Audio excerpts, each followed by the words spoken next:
ராஜபக்சர்களுடனே இணைய போகும் சஜித் பிரேமதாச ஏமாற்றத்தை தழுவிய கஜேந்திரகுமார். முன்னாள் அமைச்சர் மஹிந்தானந்த அலுத்கமவுக்கு விளக்கமறியல்.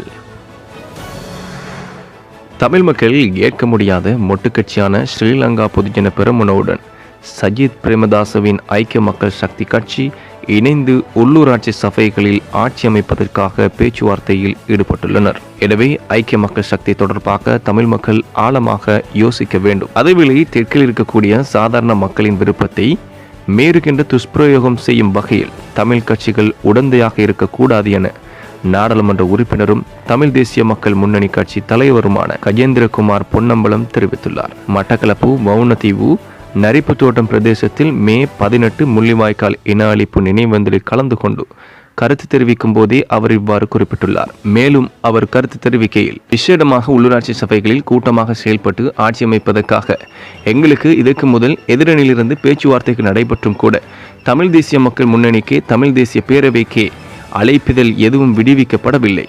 இதற்கு முன்னர் ரணில் விக்ரமசிங்கவின் ஏற்பாட்டிலே பேச்சுவார்த்தை நடைபெற்றது. ஆனால் இரண்டாம் கட்டமாக ஐக்கிய மக்கள் சக்தி மற்றும் ஸ்ரீலங்கா பொதுஜன பெரமுனை கட்சிக்கும் இடையே பேச்சுவார்த்தை நடைபெற்றுள்ளது என குறிப்பிட்டுள்ளார்.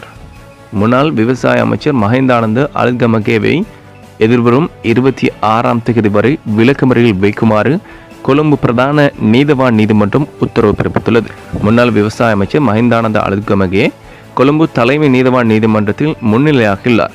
இவரை கைது செய்யுமாறு பிடியாணை பிறப்பிக்கப்பட்டிருந்த நிலையில் மஹிந்தானந்த அலுத்கமகே இன்று நீதிமன்றில் முன்னிலையாகியுள்ளார். கடந்த அரசாங்கத்தின் போது சீன நிறுவனம் ஒன்றிடமிருந்து தரமற்ற கரிம உரக்கப்பலை இறக்குமதி செய்தமை தொடர்பாகவே இந்த உத்தரவு பிறப்பிக்கப்பட்டிருந்தது. இதற்கு முன்னதாக இலங்கை ஒழிப்பு ஆணைக்குழுவால் கைது செய்யப்படுவதை தவிர்க்கும் வகையில் முன்பிணையில் செல்ல அனுமதிக்குமாறு கோரி மஹிந்தானந்த அலுத்கமகே நீதிமன்றத்தில் மனு ஒன்றை தாக்கல் செய்திருந்தார். எனினும் அதன் நிராகரித்த நீதிமன்றம் இவரை கைது செய்யுமாறு பிடியாணை பிறப்பித்தது குறிப்பிடத்தக்கது.